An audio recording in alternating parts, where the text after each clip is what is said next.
Howdy there, and welcome to UORadio's Talk Show, episode number 39, right here on July 9th, 2006, this Sunday afternoon, and we have a special guest with us here today, none other than Marquis Dragon from MarquisDragon.com, who's going to be talking with us today about the 15 trillion gold and, some of the things regarding the economy and stuff like that, get the opinions of, Marquis Dragon.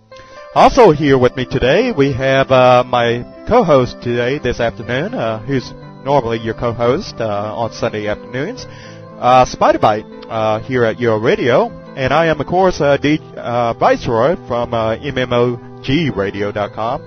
And so we're going to go ahead and basically introduce all these people to you this afternoon. And what we're going to do is we're going to go on ahead and introduce to you Marquis Dragon himself. So go ahead, Marquis, say hello to everybody out there, if you would, please. Hello, this is Marquis Dragon. Glad to be with all you today. Yeah, glad to have you here with us, as this is definitely a special moment here in UORadio's history and everything to have you aboard with us this afternoon. And so next person here we have is Spiderbite. So go ahead and say hello to everybody out there.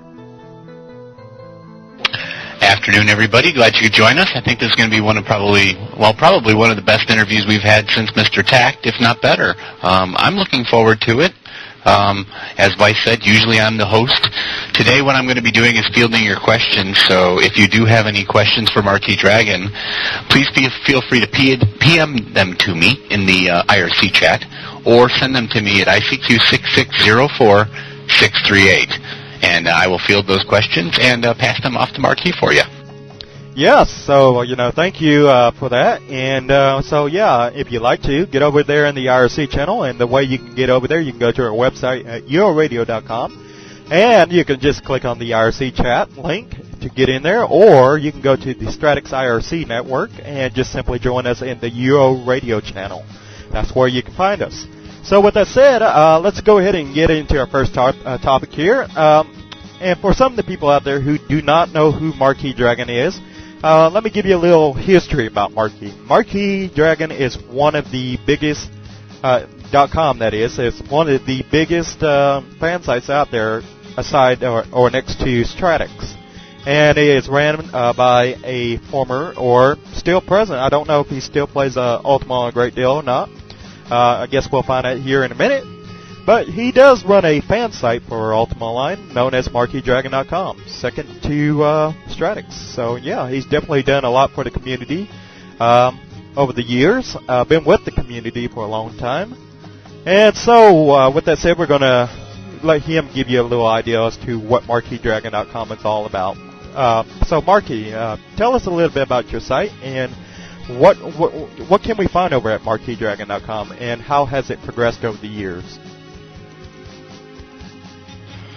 Well, at MarquisDragon.com, we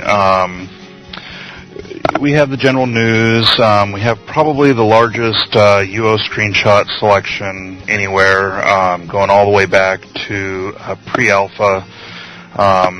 We have some trading forums. We have only a couple of shards that are really popular, but we have all of them that are available. To go back into history of how long we've been around, site's been around since 97. I started playing UO. Actually, I played some in the beta. on a friend's account, and then I bought it for myself right when it came out. And then from there, I found that really I needed a way to keep track of everything. I come from the, playing the single-player role-playing games, to where you always had to keep notes, and so you'd end up with pages and pages of notes. And I found with Ultima Online that it was exactly the same way, except there was a hell of a lot more to keep track of. And so rather than trying to keep everything down on paper, I decided that, maybe I'd put up a web page, because all the other people I was playing with, they were asking me the same questions and everything. And so late 97, put up just a couple of pages that just really had some notes about different things that could happen, or just common stuff that we would all be looking up. And then from there, we ended up, it was really quite popular, and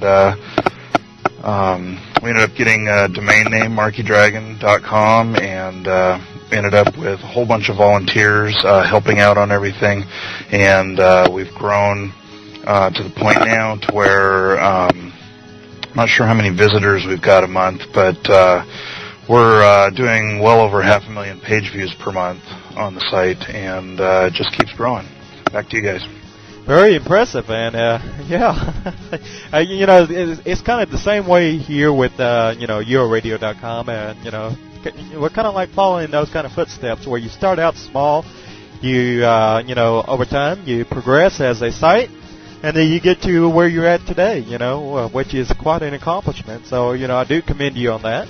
And MarquisDragon.com does not just simply cater to just Ultima Online alone. It caters to a multitude of online games as well. So keep that in mind whenever you go to MarquisDragon.com. It's not just exclusively Ultima Online. Go ahead, Spider. We've got our first question over here in the IRC chat, by the way. Hemisphere is asking, is MarquisDragon.com still growing? And if so, what's the rate? That I added the last part on there.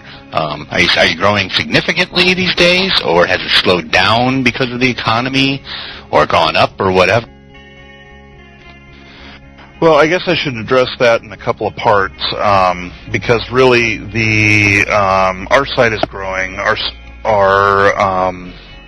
site, we've probably been steadily growing at about 10% a month as of for the last year or so.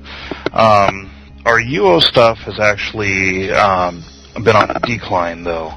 We don't have as many people visiting for the UO content as we used to, and that may have something to do with the player base that's out there.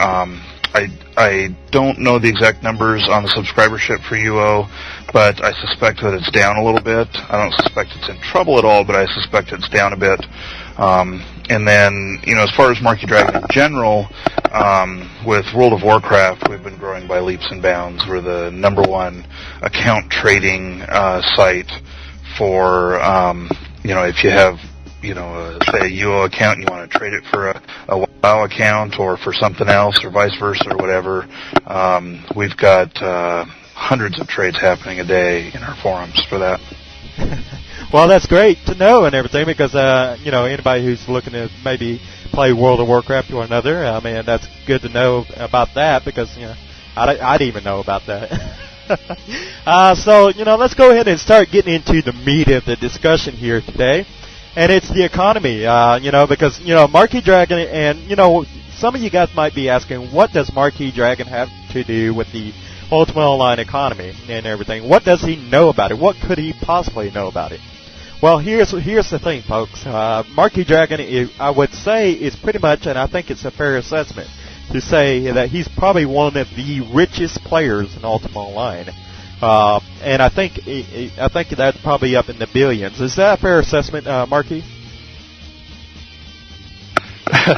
Well, I won't say how much I have, but yes, it's in the billions, and yeah, I don't want everybody to hurt themselves if their jaw hit the floor. Well, there you have it, folks. That's why we have him over here to talk about it, because, for him, this whole 15 trillion, it's been a big thing for him, I'm sure, and it's been a big thing for the entire economy of Ultima Online. And so, who else to better get a pulse on the economy than Marquis himself? Spotify, did you have a question or a comment? Just a comment, because basically we had some feedback over in the forums earlier today about what makes Marquis more of an expert than anybody else who's played since 1997, such as myself or anybody else for that matter. And I think that is a clear indication that being a businessman and being as wealthy in the game as he is the reason that we have him here today. And I just wanted to sort of emphasize that more than anything else, so just for the people listening. Yeah. Okay, so back to my questions here and everything, my little list that I made here before the show and everything. I'm kind of wondering, what are your thoughts about the Ultima Online economy today, Marquis? Being a guy that you are of your stature and everything in Ultima Online, who's probably, have some kind of interaction with Ultima Online's economy, what would you make of it today? Do you think it still has room for improvement? Do you think it's probably at the best it's ever going to get? Or do you think we'll ever see a positive trend for the value of gold and stuff like that? So I'm kind of wondering what are your kind of assessment of the today's economy in Ultima Online? Well, I hate to say this, but I really do believe that it's the best it's going to be right now. I'm not really expecting any improvement. The reasons for that is, there's a couple of things. Like, traditionally, the value of currency in any games like Ultima Online, where it's a real-world economy, they all experience what's commonly called hyperinflation. And that's to where the currency in the game loses its value at a much higher rate than, say, our own real-world economy, or even countries out there who their economy is not so great, and they lose a lot more value. Part of that's because there's continually more gold in the economy, and this is with any of the games. And UO has lost, I would say it's between 35 and 50% of its value of currency per year. That is until this last year. I'll come back to that, though. I remember back in 1998, which was the first time I decided to sell anything online, and I had a second account. I decided that I was having a great time playing and everything, but I really didn't need multiple accounts and stuff, and so I decided to sell one of my UO accounts, and it sold for, I think it was $1,800. And it wasn't anything special by today's standards. It was I had a tower, I had a couple of characters that were GM, and it had some items on it, but basically it was a secondary account. And I realized at that moment, though, is that, there really was some money to be made in the game, and I started buying and selling items, accounts, and currency. Back then, in 98, 1 million gold went for about $150. And that's per million. That's not for 100 million or whatever. That was per million. And so back then, I thought that was great, and I started buying and reselling and everything. And one of the things that I learned was that the economy is not like our own economy. I mean, we all have inflation and stuff, but it's at the rate of the cost of living is between 3 and 5% a year that it goes up.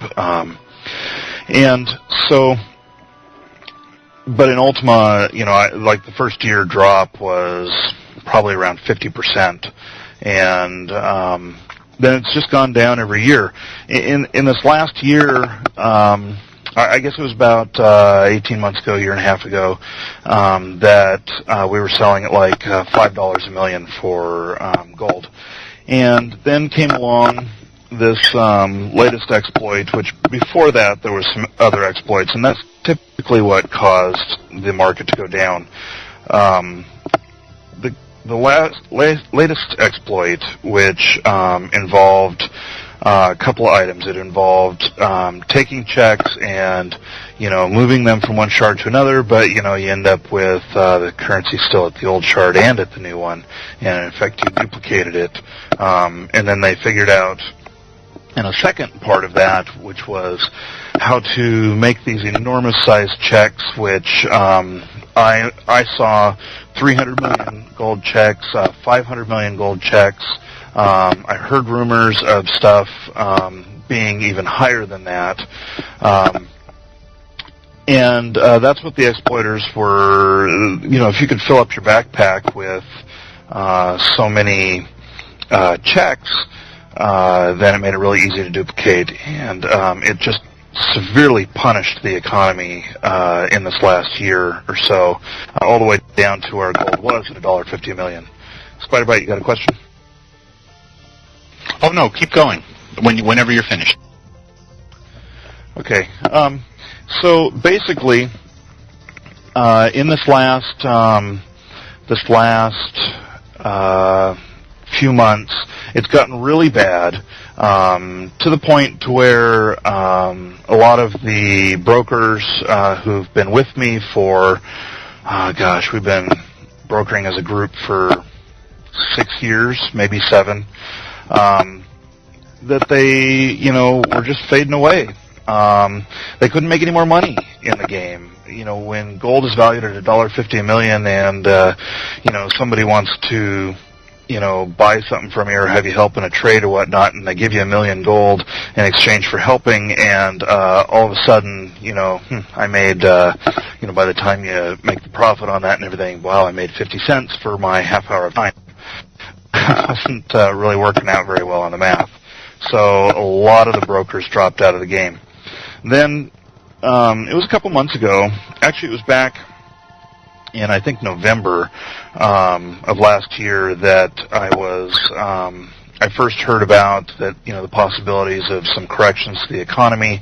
There's been corrections tried in the past, gold sinks and stuff. The gold sinks have never been sufficient enough to help lessen the hyperinflation. It really needs something a lot more severe in the economy to do that. Maybe more like, Eve, you got to insure your ship. Your insurance lasts for, I believe, 90 days, and your insurance typically costs 50% of the value of your ship.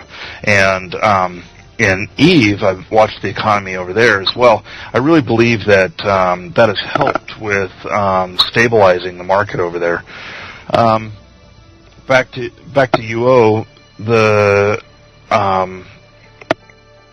basically heard about possibility of wiping all the gold from the game altogether, and that actually really thrilled me. I mean, even though I've got all this gold and everything, and sometimes I've had thousands of dollars worth of gold in inventory, just because I'm buying and reselling. And I really thought that, if we could delete all the gold in the game, that would, yes, it'd be a hardship for a lot of people, but at the same time, it all put us all back on the same playing field and everything. I believe that EA did do a study on that to test like the irritation factor of the players, and it probably was too high because that's not the action that was taken recently. And of course, the action I'm talking about is the 15 trillion gold that was deleted. That 15 trillion is a huge number. I don't really know how much gold is in the economy, but I do know that it's quite possible. 15 trillion, I think, was, what did they say? It was 15 million dollar checks. So that's a hell of a lot of items and currency and stuff. I don't think that there's that much in the game. But on the same token, it's not the same as saying that $15 trillion was taken out of the economy, because a lot of that gold was never in play. A lot of that gold was in these checks that were oversized, that were stored at, I don't know, I guess I imagine that people were storing them in houses and stuff because they didn't have enough bank box space to put all of them. But had a positive effect on the economy? Yes, most definitely. eBay, I'm not in the eBay market, but I watch it, and eBay went from $1.20 a million all the way up to $4 per million in about a day and a half. And do I think it's going to stay there? No. I think probably what will happen is that it'll fall back down to about the $3 million range, and then it'll play out on its normal trend of to where it drops off, per year. And I think that, or I hope that Punkbuster really helps with this to help keep any exploits like this from happening, busting us up again. Back to you, Viceroy. Yeah, and you bring up a lot of interesting points, because I was kind of wondering about the same thing. Is this just simply, a reaction, the value of gold going up to about $4 or $5 a million? Is that just a reaction to, just the removal of the $15 trillion with without the understanding that this $15 trillion was pretty much duped gold that was simply removed from the circulation? It wasn't like any extra gold was removed from circulation or anything other than that. So in other words, really, no gold either entered into circulation or any gold left circulation, technically speaking, I would imagine. But we just simply, or should I say Electronic Arts, simply just did some kind of preventative measure from keeping it from getting any worse than what it was already. So, I mean, would that be a fair assessment by you, Marky, to say, for me to say something like that? Well, it's so their action is a very positive one. It really is helping to stabilize the economy. One thing that was happening, when people were starting to, hear rumors that, that there was going to be some stuff coming up, that they get scared that EA wasn't saying what it was. But I watch I always watch my competition, and my competition as of, the last 6 months to a year has been these guys selling on eBay that what they were doing is every time one of the other, legitimate people on there would lower their price to try and compete with them, they would just drop it another 10% again. And this would go on every time. And finally, the guys on eBay decided, screw this, I am not going to keep dropping my price. And so they couldn't compete against them. And so that really, that kept the market depressed down. There was other people that kept trying. You try and talk to all these people out there that are selling gold. We're not trying to fix the market, but it's good to have communication with the other sellers to say, hey, did you notice this effect that you're having on the economy? Every time you drop your price, then these other guys who have obviously got a lot of this duped gold that don't have any cost into it, not like us honest resellers who buy it from players and then resell it to players. We definitely have a cost into it, but they just manufacture it like off a printing press with their dupe. So they could go as low, they could beat all of us, no problem. When EA took its action, within about 24 hours, all of those guys that were selling the exploited gold dropped off of eBay. A couple of them probably still have some stores in there because they actually put their price up higher than we expected. And that's not to say that everybody who dropped off of eBay or all of a sudden put up a out-of-stock message on their site was an exploiter, because that's not the case. I mean, even us, we removed all of our gold sales for half a day whenever we knew what the action was that was taking place, because we didn't want to get caught up in this, in all the hype. We wanted to let things settle down a little bit before we started doing stuff again. And this is a very positive thing, but it's not 15 trillion positive. It's more so that they got rid of a whole bunch of scammers, that their actions were causing problems in the market, but it wasn't 15 trillion worth, even though that's how much was removed from the game. Back to you, Viceroy. All right, so what we're going to do is we're now going to pass it over to SpottyBite and see if he has any questions for Marquis over here. And so with that said, Marquis, go ahead, and not Marquis, but SpottyBite, go ahead. Yeah, we have a few listener questions coming in here for you, Marquis. Mandrake over here in the IRC chat had a question. He says, did you know personally about the dupe and the check thing going down, which was ruining the economy? Did he inform the developers? Did you inform the developers? Is that perhaps how this came down? Give us the scoop on that one, and then I'll move on to our next listener's question. Well, yes and no. So yes, I knew about it. No, I didn't contact EA about it, but that's only because EA already knew, and I knew that they knew. So, no sense in beating a dead horse. I have, in the past, several times, whenever, it's really funny, but exploiters like to brag, and so I have talked to the different exploiters in the past and found out how they're doing it, because they just can't contain themselves. They just have to tell somebody, and I'm always willing to listen on that kind of stuff. And then, yes, I turn over the information over to EA, and I've done that several times in the past.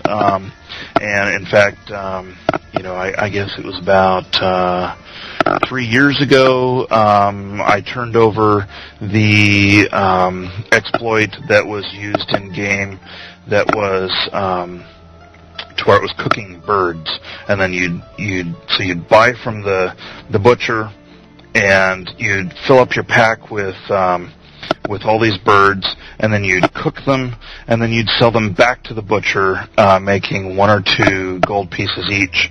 That may not sound like much, but when you have somebody has 20, 30 machines all at the same time, they're all doing this all day, and each one of them is making like 1 million gold a day, then it turns into a really big deal. And that's an example which that I was involved with, because I had purchased some gold from this guy, and like I do most people, and he just always seemed to have more gold than anybody else. And so I made good friends with him and talked with him, and he showed me a lot of stuff, and then that stuff eventually I was able to get it turned over to EA and stop it.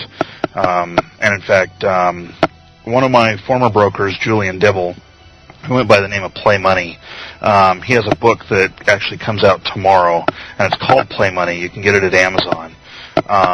And he talks in there about his time as a broker with us, and about some of the big-time players, exploiters in the game that were exploiting for profit, not for just to get their levels, the skill gains more, but they were exploiting to actually make money. And in fact, one of the guys that he talks about in there made so much money that he bought and paid for in cash a brand new house, a real life house, not a fake house, a real life house. And and he was one of the guys I bought off of, and he was one of them that we turned over to EA. Okay, just to touch on that, there's a follow-up on that same question here, and it is, since the dev team is completely different than it was 3 years ago, and we all know that, those of us that have been around as long as you, I, everybody else in here has, what kind of relationship do you have right now with EA? Well, I don't have any formal relationship with EA. I have several informal relationships with EA. I have done in the past some consulting, unpaid consulting, but where I'd fly out there and look at new stuff going into the game or comment on different areas of the game that they're working on, and then they would take that information and put it back into the game. I have a really good relationship with the sales department because I have bought probably tens of thousands of game time codes from EA. And then with the current staff, Darkscribe, I know him pretty well. I've been talking to him for years. He actually was the marketing guy for a long time before he became producer. He was always in contact with me because, he was the marketing guy, and of course he wanted to promote the product, and what better place to do that than one of the big fan sites. The rest of the development team, I know some of them right now, and I can talk to some of them. I wish that some of the older guys that were there before were still here. Unfortunately, they're not. I knew Binky really well.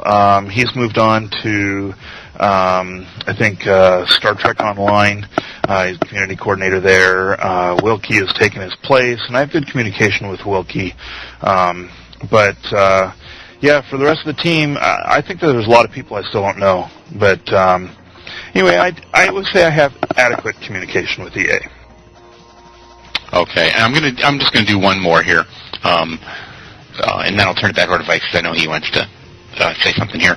And this one comes from Hemister. He goes, I know it's not much of a reinsurance to expect EA to fix it, given their track record, but the whole gold sync economy fix is being taken more seriously at the moment than it ever has. When I look back on it, I do see a huge amount of attention being put on fixing the economy finally, as opposed to letting us, the players, try to fix it ourselves in the game, as far as gold sinks go, that sort of thing. Do you agree with that? Do you have any thoughts or any ideas as to what kind of gold sink, other than a wipe, do you think they can do? That's a good question. That's one that frustrates most people. I think it really comes down to the irritation factor of the players. I would really, like to see, property taxes or taxes that are, say, wealth-based. The more that you own, the more that you pay. And something like that, really, there is no good gold sink right now.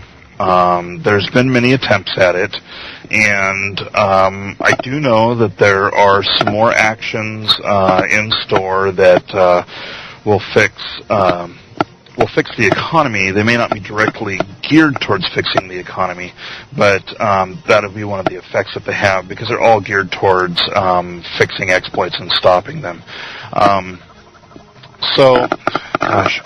I wish I had a really good suggestion on this. I don't. There probably needs to be, a meeting of minds, sit down and come up with that, people who are involved in the economy of the game like me. But I don't have a good suggestion. Maybe somebody can give you guys a good suggestion, and then if he is listening, great. If not, we can turn him over to him. Excellent. That definitely sounds like some good, feedback and everything from you guys and everything. What I do want to kind of discuss is what kind of things do you you've already touched on a few things, like property taxes and everything. Do you think, personally, LRC, which is lower reagent cost, which basically plugs up the gold sink, in this case, plugs up the need or the absolute need to purchase reagents, Do you think that is bad for the game of Ultima Online, or do you think they should leave LRC, lower reagent cost, in the game? I mean, what are your feelings on something like that, Marky? Well, I guess let me ask you this. How much in gold did you ever spend in 1 month on reagent that you used in a month? I don't think that it was, maybe if you were really just way out there with Mage, maybe you spent 1 million gold in a month. Yeah. Okay, well, what are your thoughts on the, would you like to maybe see something similar to the, I think it's the Paladin, which pretty much uses tithing points rather than reagents, for the most part. It's kind of like you put in gold and it takes out the gold, based on your tithing points and stuff like that. I don't know. Me personally, I'm kind of against the whole, lower reagent cost thing because I see it as a gold sink. You know, it is a gold sink, and whether it's a big gold sink or if it's a little gold sink, I think it's good for the game. Why they would plug up a gold sink is, something I've been always wondering, because, my always thought or theory on that is that you would, in essence, want to be opening up more gold sinks rather than closing up gold sinks over time. So, I mean, I don't know if you agree with me on that point of view. Well, I do think that that yes, it maybe isn't the best of things, but I believe that there was probably a lot of requests from players for something like that, and EA was listening to those requests, and so they provided it.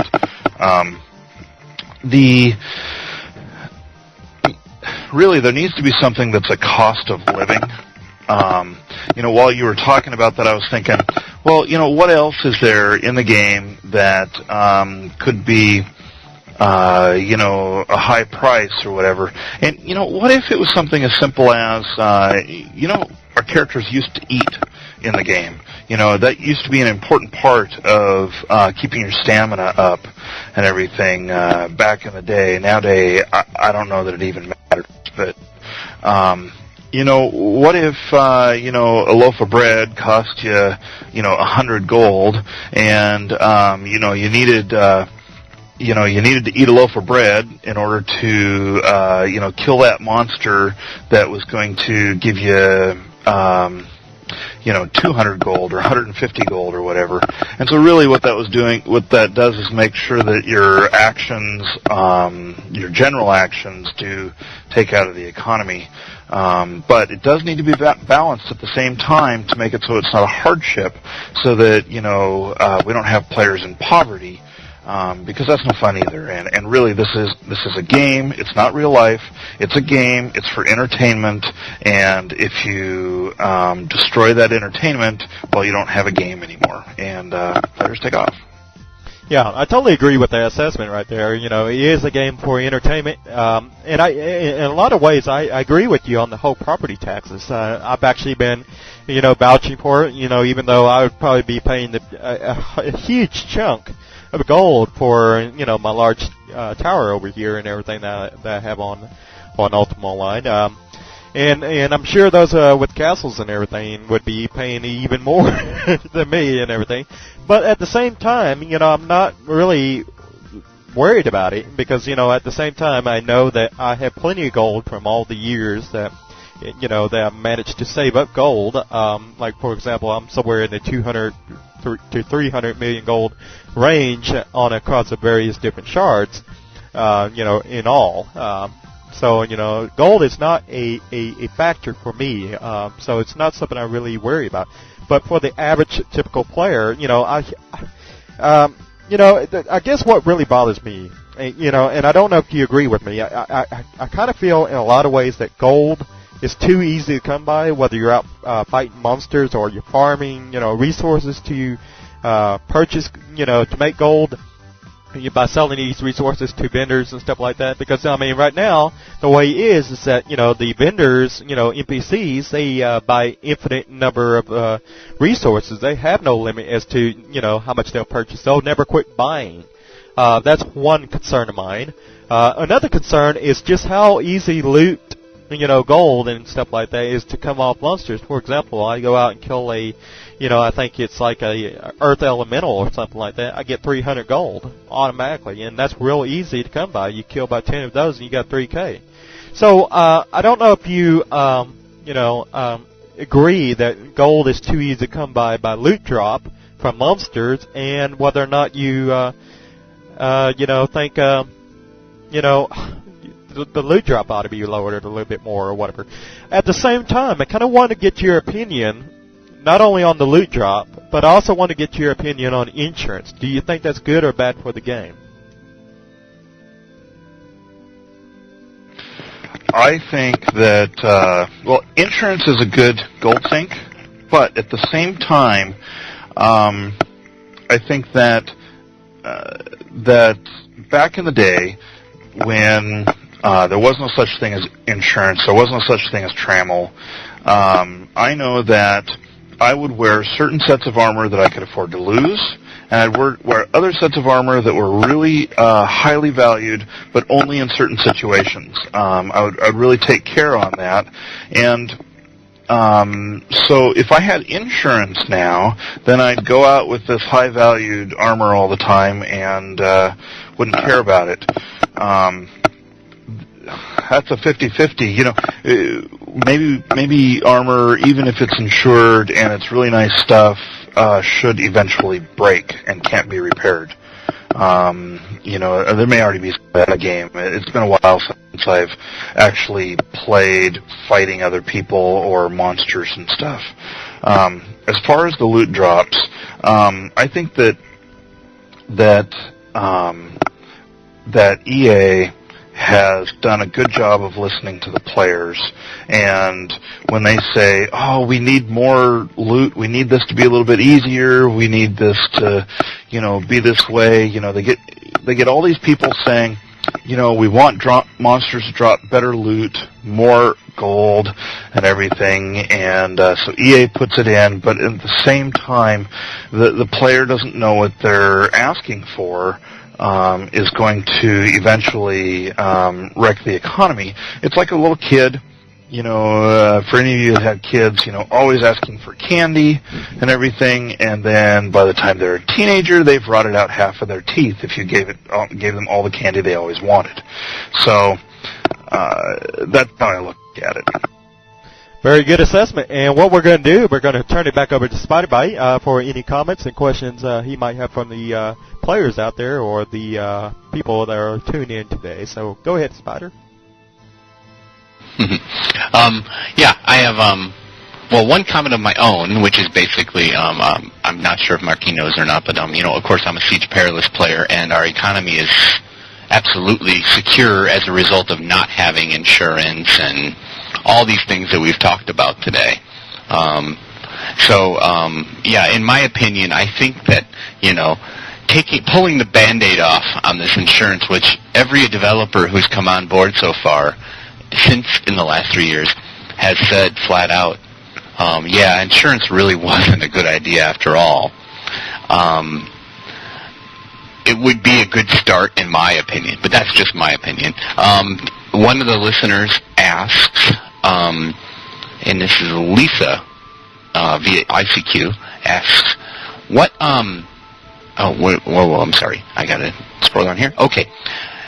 She goes, if people can farm monsters, especially bosses and stuff like that, all day long, solo, this obviously makes getting gold way too easy. I have a friend who can pull in 3 to 5 million a day, attended, not unattended scripting. How can it not be a problem with the game mechanics? Do you have any comments on that? Do you think the game's gotten too easy? Anybody who's ever listened to my show knows that I'm a huge anti-autoplay advocate, and that's what this game's become. It's become so easy that you can just log in and sit and just play all day long without ever having to worry about die or losing anything. Well, it's really too safe. There's no risk, and without the risk, we've become a really comfortable UO society. And when you get into comfort, things don't matter, and things get out of whack. The insurance and like Siege Perilous that you mentioned. Siege is a good example of an economy that has worked well.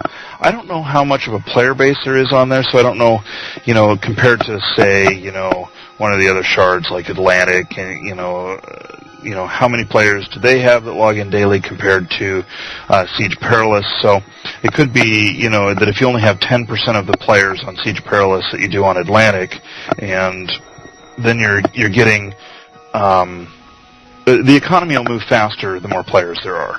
So that may be part of it. The perfect thing for insurance, there is an easy fix, because it can be fixed by either removing it or making insurance very costly. If your armor that you're wearing would cost you, 100,000 gold to replace, let's just say, your insurance on that should be at least a quarter of that. Should be at least 25%. And, every time you die, you have to re-up it. Or, like in the case of EVE Online, when you insure your ships, it only lasts for 90 days, whether you're playing or not. And then you have to reinsure your stuff.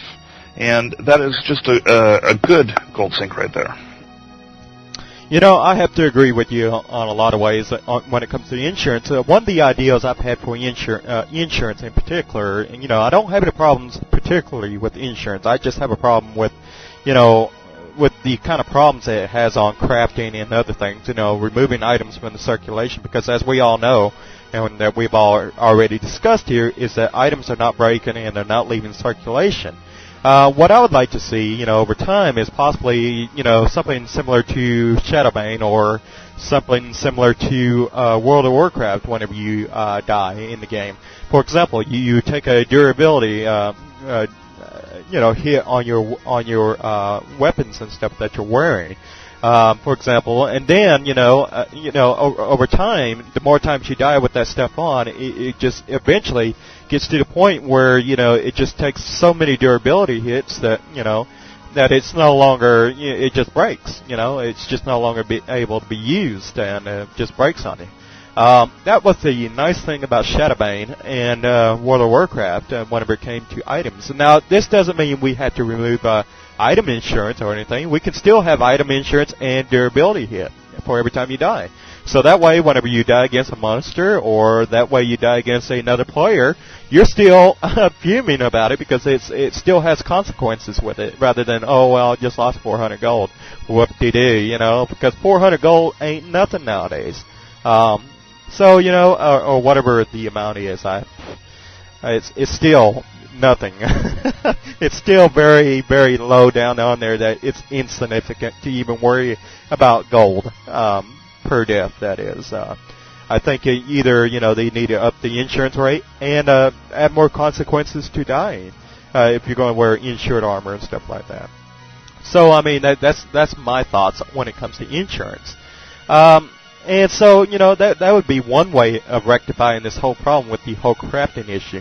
But moving on to our next topic and everything, or the next question I have for you, Marky, I'm kind of wondering how much of an impact does the economy have on the game? What kind of things does it affect? Does it affect inflation, deflation? Does it affect game time code prices? Whenever it comes to gold, selling them for gold. Does it affect the gold value, or what? Tell us exactly what all kinds of things that it exactly has a direct impact on whenever it comes to Ultima Online. What kind of things how does it hurt the players whenever there's a lot more gold coming into circulation than leaving?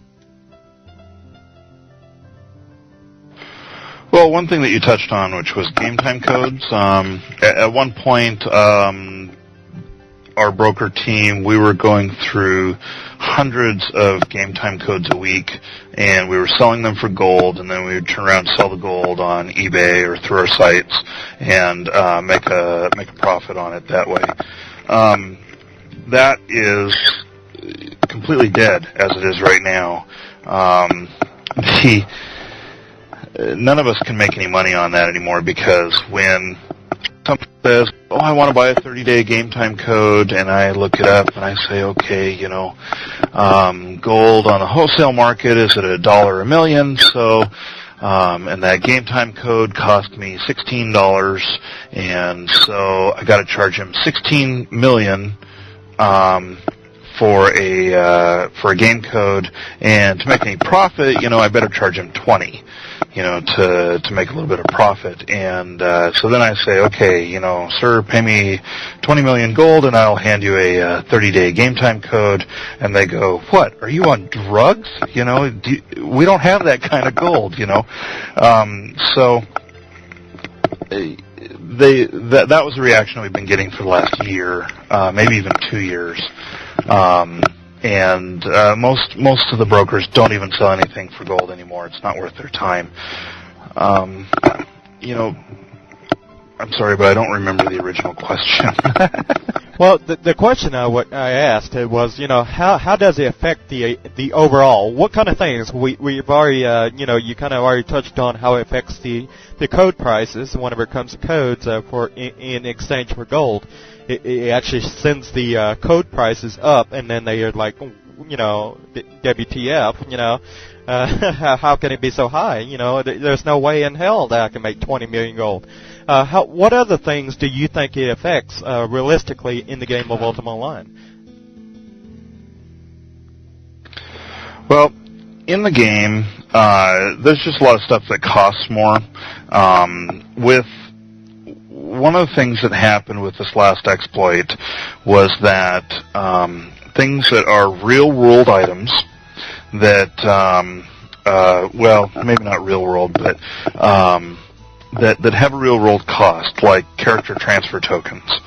Those tokens, to buy them from EA, are, I believe, $19.99.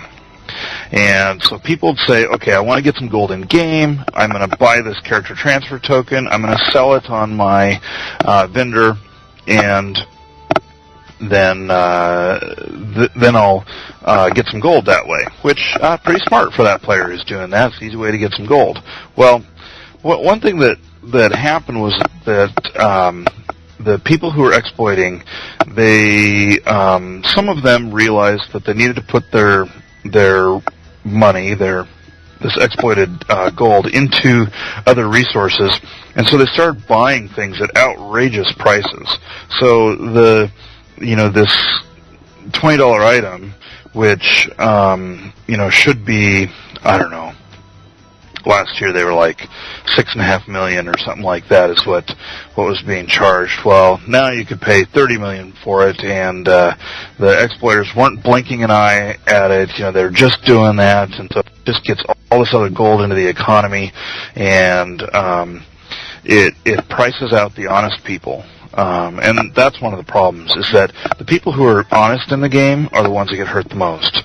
The people who are cheating or are friends of cheaters and stuff like that typically are not hurt as much by this.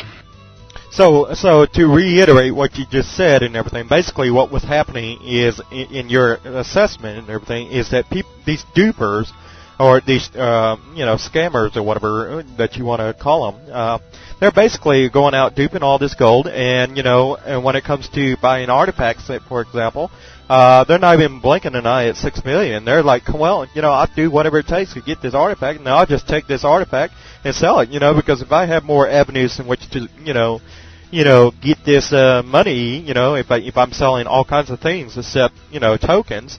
For example, if I'm selling many various wares, then I have more avenues for that, to get my money, so to speak. So if I'm dropping, let's say 6 million, hell, I'll give you 8 million, without blinking an eye, and just simply turn that and go sell it, and that gets my dupe gold out of circulation, out of my hands, and turns it into actual cash.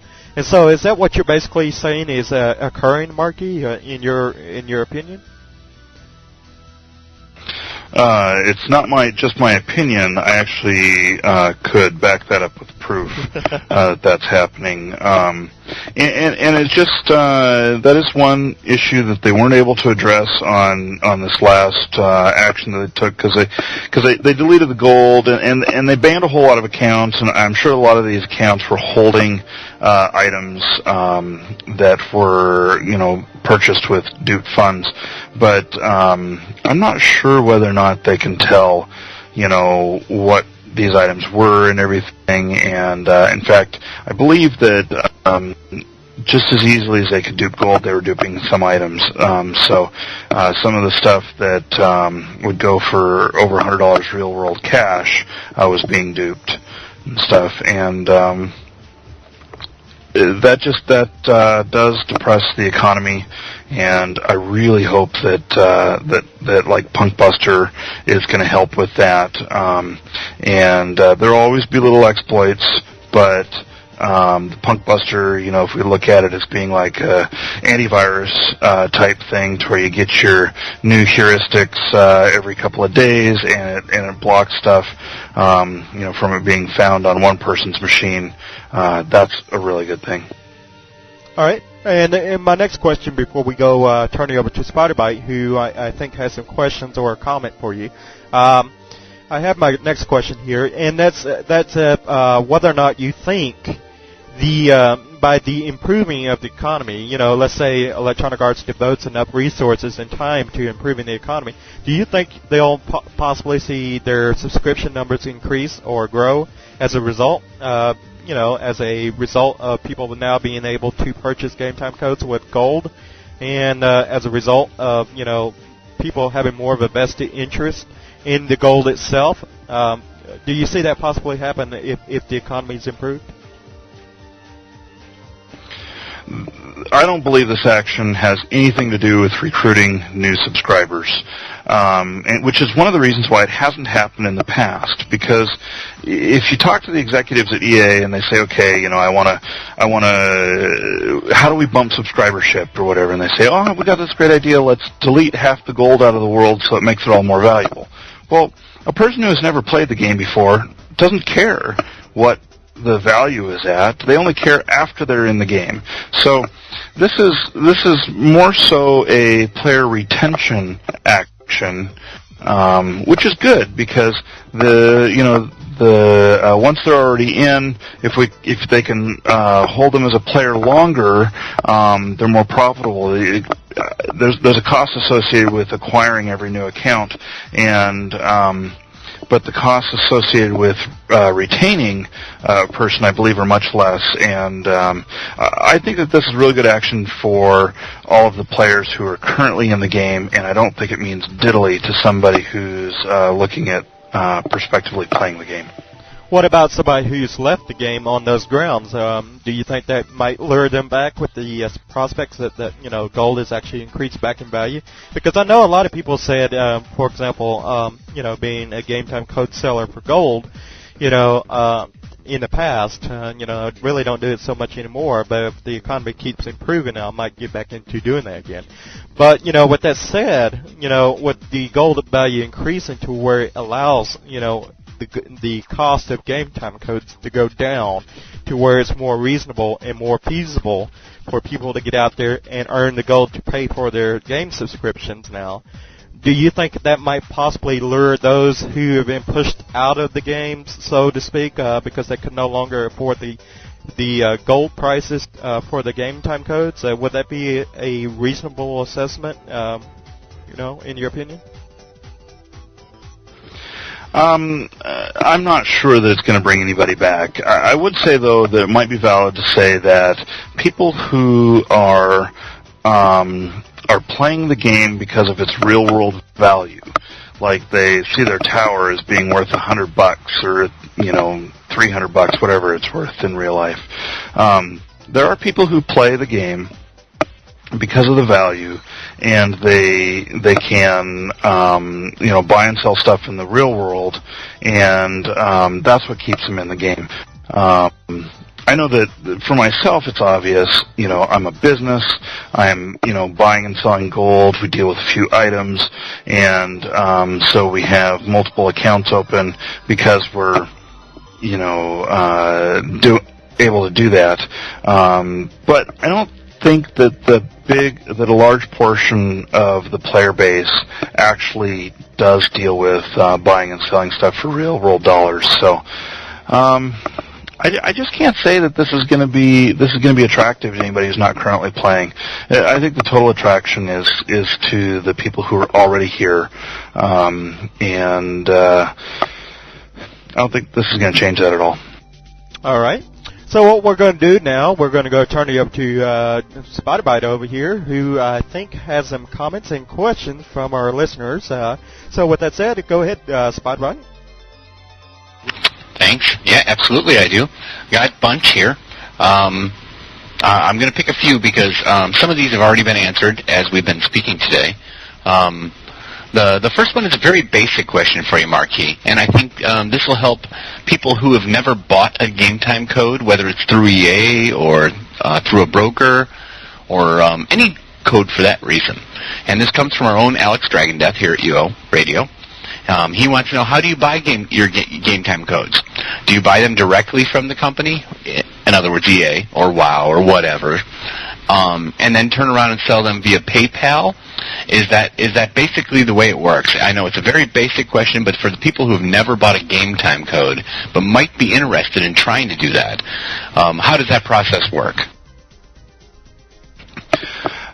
We only buy directly from the manufacturers, and that goes for every game that we are, because a game time code, once it's seen by someone else, is no longer reliable. You no longer know if it's good or not. So obviously, for that reason, there would be no way for us to buy off of other players and then to resell them. We buy directly from EA, and for some other games that we don't do big enough volume in, like World of Warcraft. I mean, we do a big volume in it, but World of Warcraft is so huge that we're still a little fly on the wall. That we go through official wholesale channels. As far as buying for like gold and stuff, I hope that comes back. I'd really like to be able to sell game time codes for gold again and stuff through reputable brokers. There's a few out there. I mean, of course, I'm going to say that my broker team is reputable, and but that should be just because it's my broker team. But feel free to go out there and check with other sites and stuff, independent sources on that. And there are some other brokers around that are reputable, that if they're selling for gold, they'll give you a game time code that nobody else has ever seen except for them. And the unreputable sellers will do a scam which actually still works today, so I'm not going to tell how it's done, but basically they steal a game time code from EA, and then they turn around and sell it in game for gold, and then they by the time EA figures out what's happened, EA disables the code, you are out your gold, they've got it. They've gone on their way, and you found now that your 90-day code that you bought, and you're 30 days into it, your account is now negative 30 days because it was found out that code was stolen. So buy from reputable dealers, and the only reason that people buy from us, honestly, our website, shattercrystal.com, you can get to that too by through UORadio. There is a link for sales on there, to where it lists out the items that you can get to our site. On there, you'll notice the first thing you notice is that our price is higher than what EA sells for retail. And part of that is because they don't have any wholesale program for those. And so in order to make a profit, of course, we're higher. But why would people buy from us? Well, the official EA store only lets you buy 2 items per month. And so for those of you that have 4 accounts out there and you like using Game Time, or you want to buy other stuff that's available there, since you can do just 2 purchases per month, well, we have unlimited amounts of codes available over here for those of you that need higher volumes than 2 per month. Yeah. Okay, good. Let me quickly chime in real quick. Let me quickly chime in on that. I want to kind of add to that. Another good thing about that is that if you go through the UORadio.com site and click on the purchase game codes and everything, you'll actually see an option there. And what's so neat about buying the game codes and everything through our site via PayPal is that, if I'm not mistaken, Electronic Arts no longer accepts game code sales or does game code sales through PayPal. And so if you used to be one of those people that used to pay via PayPal and no longer can, this is definitely a good outlet to go through and everything. And for each of the sales that we make through our website, UORadio.com, we actually get a commission on. And if you like to, let's say you're a code seller too, or you're a big time guy, or you have a big community site, and you like to promote code sales on your site and get a little bit of a kickback, for every code you sell through your site, well then go over to our little affiliates link down there at the bottom and sign up, and that's a great way. It's kind of like you scratch their back and they scratch your back. So it's a pretty nice concept. So definitely check that out. Go ahead, Spider-Bite.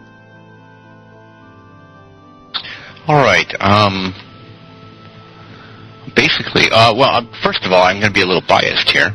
Having been a Marquee Dragon customer in the past, and that's Cyber Nickel is going to just slap me in the back of the head next time we go play golf together for saying that. But I can tell you firsthand. Goldie, for example, and Immortal Flow or Emmy are one of my very best friends in UO altogether. I've known them for a long time, and they are brokers for you. So I can quite agree that the integrity, for example, of Marquee Dragon is not to even be second guessed. So what I do have a question here from a listener is, and this was based on what we were just talking about. Okay, it's actually going back to one of our previous topics just a little bit. Mandrake asks, so what could EA do to the economy to get more players? In your opinion, Marquis, do you think there's anything EA can do to bring new players in to the game or bring back old players as far as the economy is concerned? As far as the economy is concerned, I don't see any actions that they can do to bring back players. As far as other options for bringing in players, we need. I don't ever like to be negative about UO because I just love the game, but they attempted back in. What was it? It was 2000 to come out with a 3D client, and that client really is crappy. And so I still use the 2D client all the time. But what if UO could be as good looking as World of Warcraft? Or something like that. I think that the eye candy is what gets people to buy. I think that the community and the gameplay is what gets people to stay.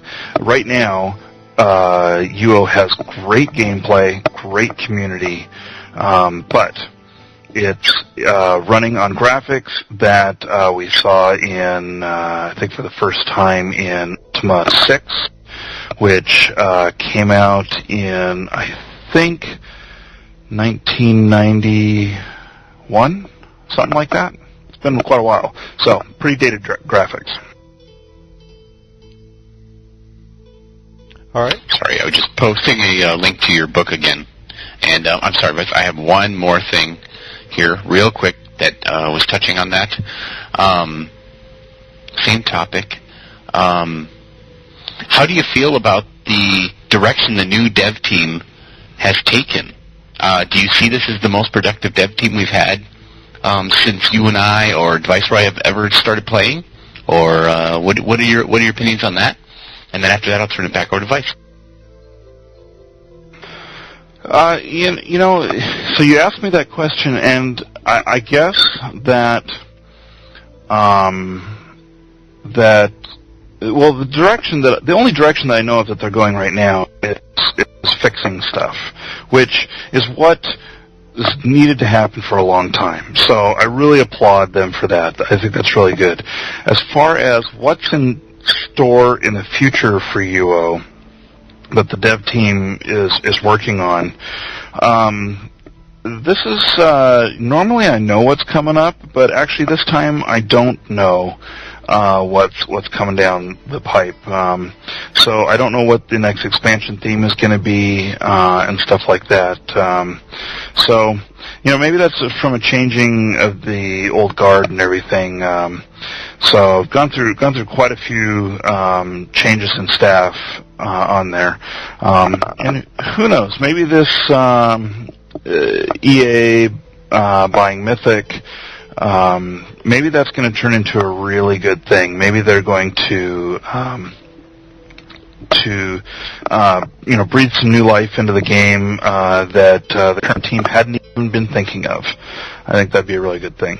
Also, I just want to touch back too on the thing about supporting UO Radio and going through their links to buy stuff, and also go through their link to become a sub-affiliate or an affiliate, use our affiliate program, Shatter Crystal.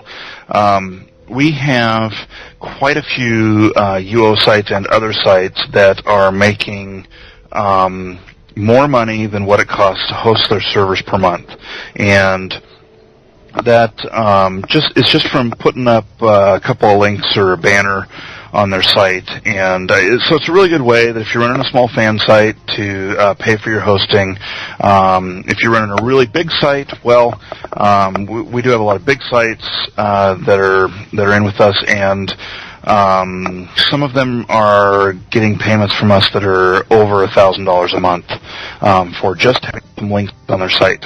So if you got a video game site that deals with any of the massive multiplayer games, feel free to go to the UO Radio page for the buying stuff. Look down at the bottom; they have the link there for sign up as an affiliate, and fill that out. Get in contact with me, and I'll help you get all set up. All right, Spider, did you have any other questions for Marquis or anything else? Just one more, and it's my own, actually. And this was just came to my mind. Speaking of that, if you have a site, the affiliate program, I assume, is free, like most affiliate programs. You're basically just swapping traffic or business or whatever. So there are a lot of sites out there that are dealing with in-game transactions. The auction sites, for example. The first one that comes to mind is uo-auction2.com, which I believe Snowflake, who's over in the IRC chat, is the owner of.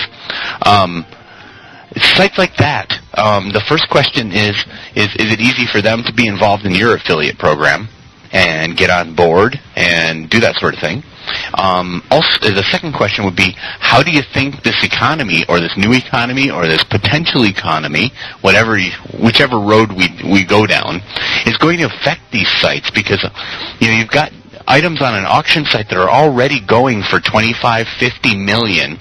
The gold value has just dropped because of this $15 trillion that's been wiped from the game. How do you see that affecting those sites? I know you guys don't run an auction site on yours, Marquis, but for these other auction sites, your thoughts on those? How it's going to affect that? Because these are, basically fellow community sites. Yeah, well, okay, so starting with the affiliate program, yes, it's free, so it's really easy to sign up. No, you don't need to have a high traffic site. No, it's not very complex at all. You just sign up, you log in, it gives you the code to put on your page to make a link, and it's really simple. As far as the other stuff, you say gold value has dropped. It's actually the opposite of that. So this stuff what's going to happen here over the next couple of months is that we're going to see some corrections in the market. And stuff that's going on auction right now is actually going to start going for less because the cost of the gold has gone up. Right now, the market is up by like 3 times in the real world market. Do I think that that's going to happen to where stuff will start costing 3 times less than what it was? No, but it will start to equalize itself, and but that takes time. There's always a gap in between the in-game economy and the out-of-game economy, and there's actually some people who have been very successful on playing that gap to where they'll buy low in one direction and then sell high in the other. Actually, I've known a couple of people that have actually even made a living off of doing that, but that's for the people who are really on top of the economy, and not something that I want to get into. It's a lot of work. Much like a stock market, buy low, sell high. Yeah, I like that game. Actually, it's how I made my fortune. But going over to the next topic over here and everything. What do you think Ultima Online needs to do? I know you touched on it a little bit, but what are you kind of hoping for in the next expansion? I mean, because we know from the last expansion, we got elves and we got the Elven, city and everything like that. What kind of things are you hoping for in the next expansion? I think one of the things you touched on, I think you're leaning towards new graphics engine, maybe like a 3D world or something like that, a real 3D world. What kind of things are you hoping for the next expansion, which whenever they do decide to come out with one? Well, as far as content goes, gosh, I'm not sure what's lacking, except for maybe like the theme of pirates. Pirates there's always been a lot of people who have enjoyed pirates in the game and stuff, and I think it would be a lot of fun to have high seas battles and sink each other's ships.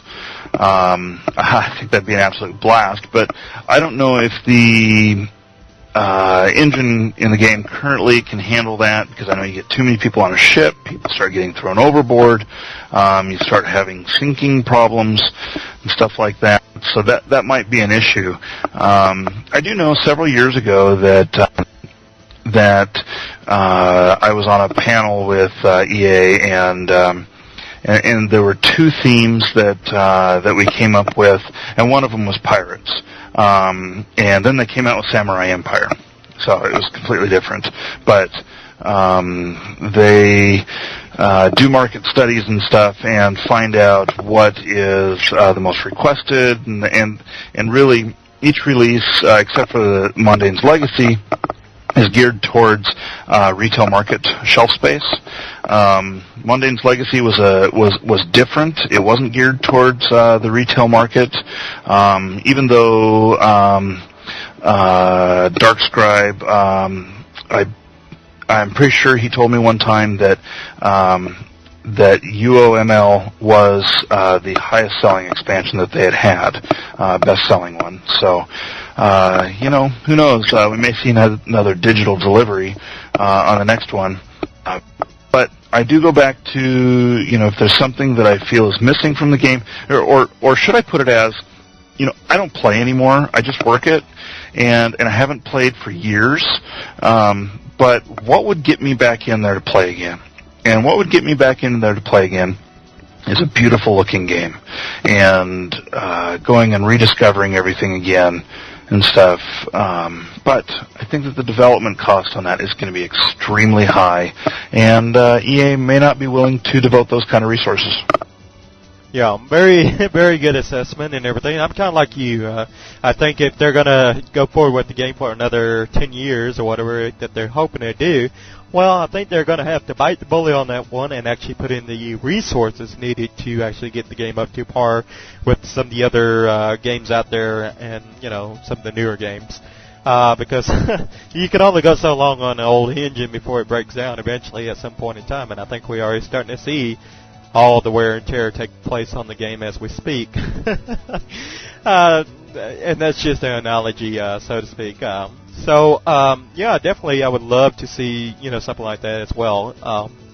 I don't want to see a whole new series, like something like what EverQuest did. I don't want to see an EverQuest 2 or Ultima Online 2. I want it to be Ultima Online, same thing, but just with major overhaul. You know what I'm talking about? But anyways, I don't know if SpiderBite has any other questions for you or anything else. I got my ICQ blanket here, so I don't know if I have any questions. But in the meantime, I'm going to go ahead and throw a question at you. Do you think maybe that for a minute there that maybe Electronic Arts made this whole 15 million gold removal as being artificial? And how much more gold do you think needs to be removed from the economy, in your opinion, you think, before we actually see gold go up more in value to maybe double digits? I mean, do you think it's going to take another 15 trillion gold or something like that? And in your just wild guess, how much gold do you think is in circulation as of right now? I would bet that there's less than 15 trillion in the game. But at the same time, no, it wasn't artificial. I don't believe that it was artificial. Through my communications with EA and discussing the economy problems with them, I know that they were complaining about this problem, and they were shocked when they started digging through accounts and finding how much gold was actually in there. They had probably a couple hundred man-hours into researching this and taking this action, and they had a couple of guys just working on this for full time for a while, just to get it under control. And but I don't think it was fake at all, and I don't see any reason why. I don't see what benefit it would be for EA to fake that, other than a little pat on the back for doing a good job. Yeah. Okay, well, that's going to lead me to my next question here, and then we're going to go over to SpiderBite.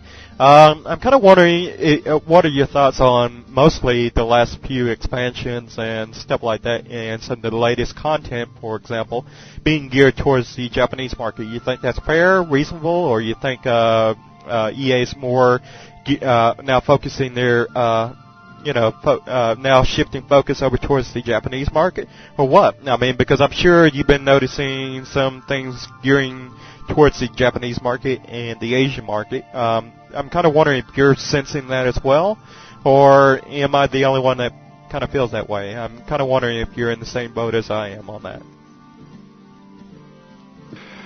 Honestly, I hadn't paid too much attention to that, but I do believe that half the subscribership comes from Japan for UO, so why not cater to them? They hadn't been catered to in the past, and it's a fair exchange. Yeah, and do you think that's a good thing or a bad thing, or do you think they ought to be trying to maybe working on bringing back some of the American and European and Australian players back to the play table as well? And how? I mean, I guess we've already kind of discussed on how we might be able to do that. But, I mean, do you think they ought to be maybe focusing some of their attention on that? Trying to bring some of those American and European players back to the table? Maybe that's why our suggestion of doing a Pirates theme didn't work.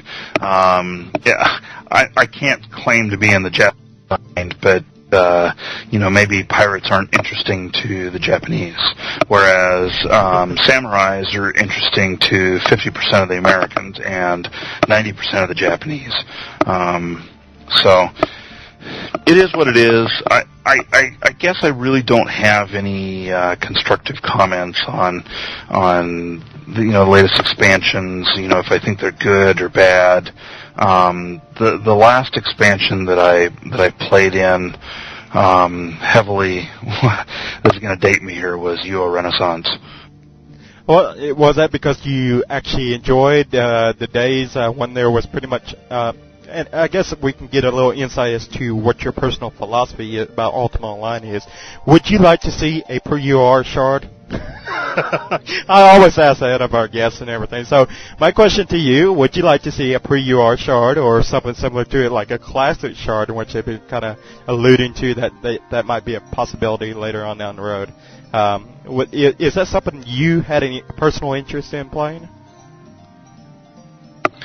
Well, I think that the nostalgia in all of us, especially those of us who played back then, is something that we would be interested in. But really, how long would that hold your imagination, hold your attention and everything? I don't think it'd hold it for very long.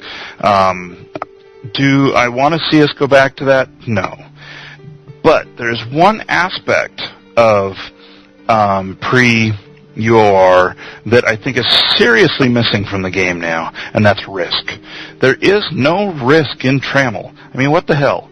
You can run all over the place, and maybe you might get killed by a monster. But the risk of being, being killed by a player killer and stuff, God, I enjoyed that. I wasn't a player killer myself. In fact, I ran around with one of the first guilds I ran was we named ourselves the Anti-PK Guild, and we just went hunting for PKs. And a really funny story about PK from back in the day. Many of you may remember Ronald McDonald, and he played on Baja, which was the same shard that I was on. And he was friends with a lot of the people I was friends with in the game. And I remember appearing outside of Covetous one day, and there he was, standing there, and you always knew that when he was around, there was other people in hiding, other PKs in hiding around. And he didn't ever attack me because we had mutual friends, and he had some respect for me, which I thought was cool. But I always found this guy really fascinating. And so I walk up, and I'm talking to him. And I don't even remember what we were talking about. But then he interrupts me. He says, by the way, you're friends with Des, aren't you? And I'm like, yeah. And he says, I have something of hers. And I know you have access to her house. Can you take this and drop this off for her? And I'm like, okay, no problem. So he hands me this bag. Being the honest type guy I am, I don't even look in the bag. I wanted to look, but I thought, nah, just leave it shut. I don't need to know what's in there. And so I recall back out of there. I go over to Dez's house. I walk into her house. I take this bag, and I put it into one of the chests on the floor there that I had access to. And I go to recall out, and it says I'm out of reagents. I'm like, what the hell? I always carry lots, and I haven't been out fighting or anything. So I look in my pack, and my bag is gone. He had taken my bag of reagents, all of them, stolen them from me, taken some of the other stuff out of my pack that I hadn't even noticed, and then handed it back to me, telling me to give it to somebody else. And that's the kind of stuff that wasn't necessarily risk, but I guess the risk of getting having a thief steal from you and stuff. I miss that stuff. I mean, yeah, I can go over to Felucia right now and find PKers there and stuff, but it's not the same as it used to be, because most people are good, and now when you go over to Felucia, most people are bad, and if we were all in the same area, it'd only be 10% of the bad guys and 90% of the good guys, and the odds would be a little bit more in your favor, and instead of just a cow led to slaughter. Exactly, and I totally agree with you. And the problem with UO today, and I love your analogies and the points that you make here. As a matter of fact, whenever you said UO needs risk, you should have seen the IRC channel over here just flooding with a bunch of people in agreement saying, yeah, UO needs risk. So definitely a lot of people agree with you on that assessment and everything. So I guess one thing we can take to the developers is say, hey, look, UO needs risk. But then again, you have the crowd over here. He says, no, bugger off. I don't want no more risk. No, I got enough risk as is with the monsters chasing after me, the Ophidians outside the cities chasing after me, and all that good stuff from the quests, the Ophidian invasion. If you don't know what I'm talking about, I'm kind of alluding to the invasion by the Ophidians outside the city's outskirts. If you don't know about that, that's going on right now.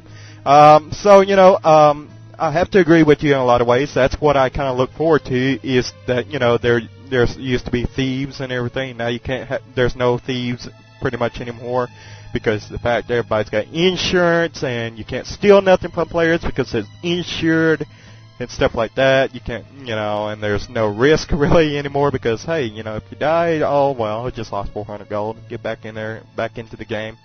And so it's just not the same anymore. And it's like this, anytime you came across a new person, you didn't know whether to trust them or not. Unless you came across them before, you didn't really know too much about them. So every new person you came across or encountered, it was a new experience, so to speak, and that's what something the game created itself through natural gameplay, was conflict, natural conflict, that was created. And whereas, now it's all artificial conflict that is created by the developers of Ultima Online, by game mechanics, and now you're kind of restricted as to what you can do in the game of Ultima Online. So, I have to agree with you in a lot of ways. It's like we're kind of confined as to what we can do. Spider-Bite, you have questions or comments from the listeners out there? Actually, I just have comments, to be honest. And I know you know where I'm going with it. No, I'm not going to promote Siege Perilous, I promise, and I won't rant or anything like that. But yes, we have that out there already. There is challenge still in the game. You can always come play Siege where there is no insurance, there is no anything to do with the production shards other than the trickle-down blessed stuff that got stuck on us that we didn't want. But no rant, Snowflake. I'm talking to people over in IRC chat. Just wanted to drop that in there, as well as the comments about a pre-Ren shard, and maybe I'd like Marquis Dragon's opinion on this. Do you think that we should have a pre-Renaissance shard, or shards, or whatever, instead of fixing the shards that were supposed to be that in the first place, which is like Siege Perilous and Munjin, or whatever they call it? That was my original question. No, I don't think that we need to add that, and the reason is because I believe that the number of players playing it for the amount of resources spent by EA would not be profitable. And in order for the game to stick around, it has to be profitable. Otherwise, if it's not, we'd all be playing on third-party shards. And while I've never played on third-party shards before, I do know a lot of people that have. And I do know that one of the most common complaints people have about third-party shards is that they play and they get everything built up and they've been there for 6 months, and then the guy who's running it loses interest, loses hardware, loses money, doesn't have enough money to keep it running or whatever, and the shard is gone.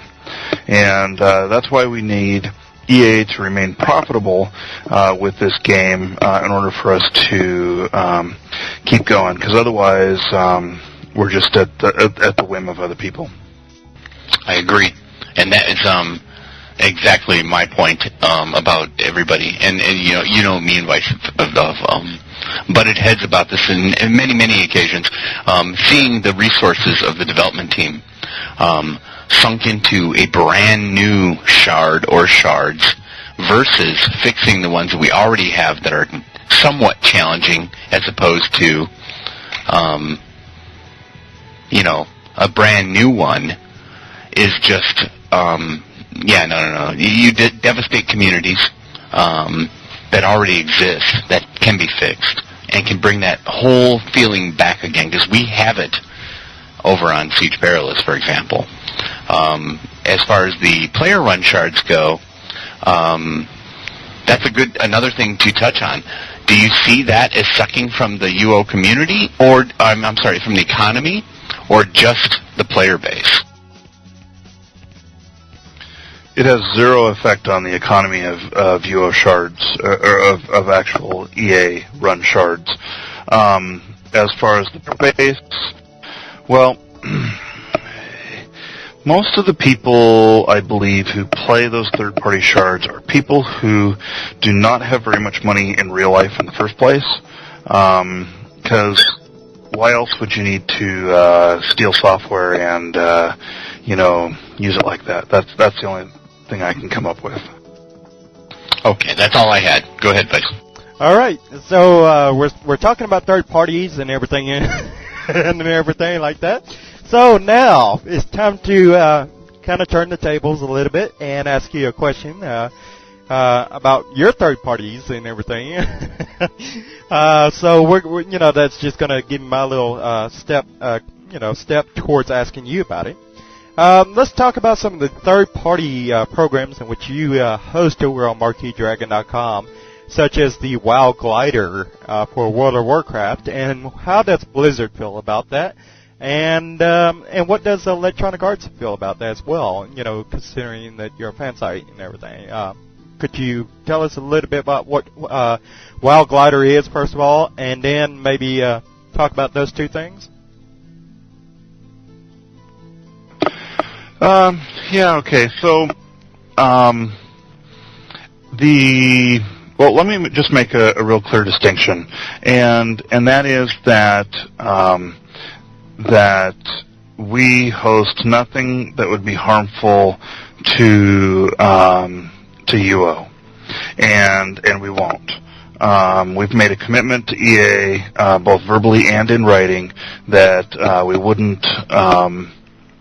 We won't promote anything that will harm the game, and in fact that goes back to as far as that they can ask us to change some things, and we have in the past a couple of things. What they've found is not really harmful, but they found it as more of an irritation, and we changed them. On that same note, for World of Warcraft, we don't have anything like that with Blizzard. Blizzard, we attempted for over a year to communicate with them about, working with them about, doing things like free game cam that'll broadcast the sites or the games live for other people to watch. Which, by the way, you can broadcast UO over that as well.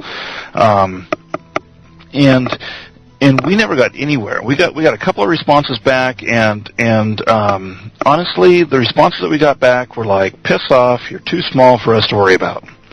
And I'm like thinking here, okay, so we have how many 100,000 visitors a month, and we're too small for them to even talk to. I thought that was pretty crazy, but we tried.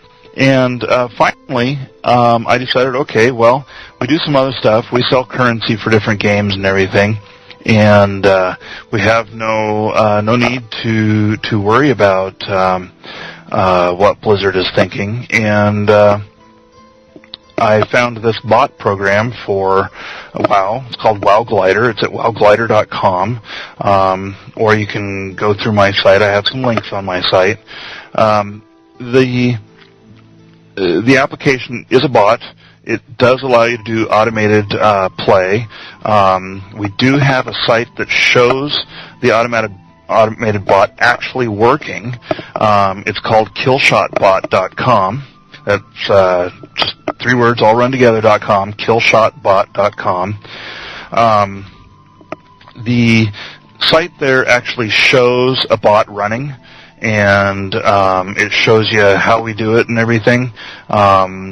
We know that Blizzard does not like this site. We have had some correspondence from them about the site in the form of banning accounts and stuff, but they don't catch us anymore. But anyway, so as far as my third-party programs go, I'm very selective on what I'm willing to do, and I'm sure I'm going to get a lot of hate mail for even admitting that I'm into this. But yeah, so WoW Glider, and then the map. If you look at that site there, there's a map display over the top of that, which is a kick-ass map, and that map is a program that I own along with another person, and the the map shows you information in the game that you would not normally be able to see, like a rogue sneaking up behind you. As soon as he hits you, you get an alert, an actual audible alert, and it'll flash on the screen. It'll show you locations of herbs and ore and everything, and it'll show you an extended view of the map, which you can't see for, if you're going to be traveling long distances and everything. Go ahead, Viceroy. Sure thing. I just want to quickly, clear up some of the misconceptions. Some of the misconceptions out there right now, they're like, wow, you just ambushed the guy. I want to clear up, that there was no ambush here, that you did know about me wanting to, bring up this topic with you and everything. Could you clear that up for him, letting him know that I just didn't ambush you, that it wasn't like one of these things that just came out of blue? Well, no, you didn't ambush me. I firmly believe that anytime I do radio shows or interviews or whatever, I let anybody ask anything that they want to. I will just not reply to anything that I feel is inappropriate. On this subject, this is one of the things that I'm big into with WoW. I know this is a UO radio show, but it is definitely something that I'm a big supporter of. If stuff like this were legal in UO, I would support it, as long as it wasn't a harm to the economy or anything. But it's not, so I don't. And as far as this being harmful to World of Warcraft, I suppose if you were using this to farm, then it would be harmful. If you're using it to level up your guy, I don't see as much harm in that. It's the same thing as sitting there clicking your button over and over and over again. But it does have a little bit more automation than that, so it's not quite that tame. But anyway, so yes, I wasn't ambushed. And have any more questions about that? No, I actually got a few other questions. You say you really don't have to worry about getting caught anymore. Is that because you've developed the software to a point to where it really flies under the radar, so to speak? Okay, so there's two parts to that. The first part is that with WoW Glider, it is hosted in its own memory space, and it sections off WoW in its own memory space, so WoW can't see the rest of the applications that are running on the computer, and it only does functions that you could do with your keyboard and mouse. It does not do anything that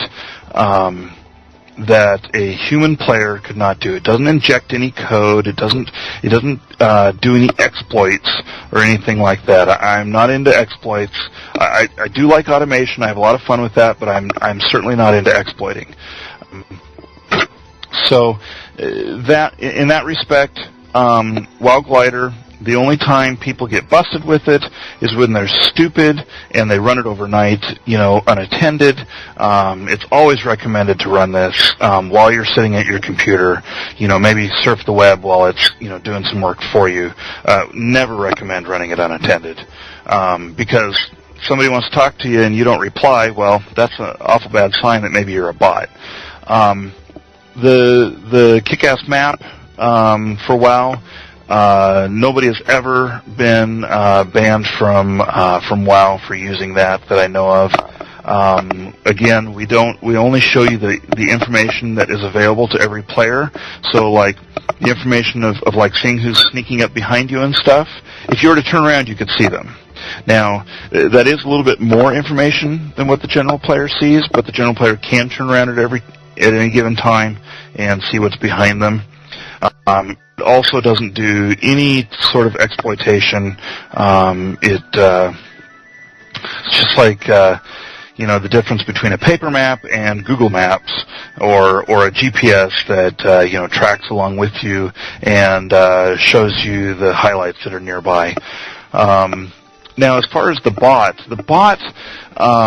we are on I think we're working on bot number 5 right now, and the bots are, we show them on here to just to show off the software and everything, to see how far we can get, to see what kind of goals it can accomplish and everything shown on this site. We don't then turn around and sell the account.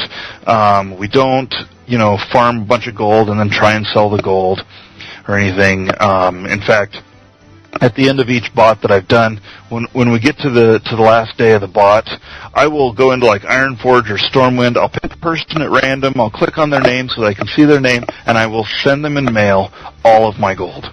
And then I just turn around and log out of the character, close the account, and don't come back. And we did get a couple of bots banned at first, and that's because we were showing them in a manner to where Blizzard was able to tell what location they were at, what name they had, and everything. I know if you look at it now, you're still going to see a name. You might sometimes see a server name and everything, but due to the way that we're broadcasting it, the information is not 100% accurate, and so they don't find us. Anyway, back to you, Viceroy. Yeah. So this kick-ass map, would it be fair to say it's similar to that of UORadio or something like that? Yeah, it's very similar to UORadio, except that it won't show you. We do have the ability, which we haven't ever turned on. We do have the ability to link up maps like UORadio does, so that you can see what's going on in other areas and everything.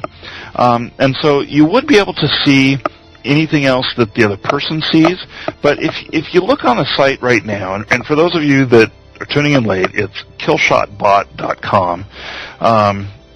The map shows at the top the just the area around the character, and so that's as far as you can see. I know it doesn't look like very far, but it is a lot more information than what you see in the normal map, and so in that respect, it shows you all the same kind of stuff that UORadio does.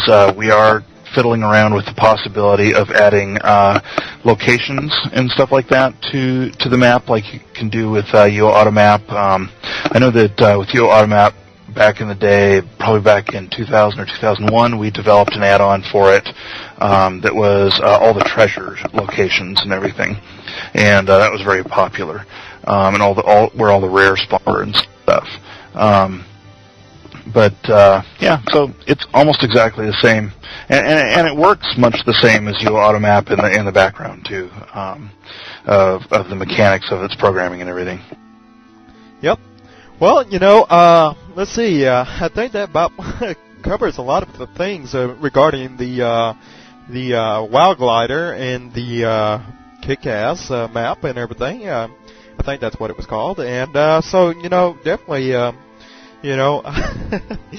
definitely was interesting to hear about those and get the clarification on and getting the answer to that question, because I know a lot of players have been questioning you about that over on the U-Haul Stratix forums and stuff like that. I've been asking about that, and it's great to actually have an answer to that very question, and where EA stands and where you stand and all that good stuff, and it definitely helps to get that out in the open and get that all cleared up.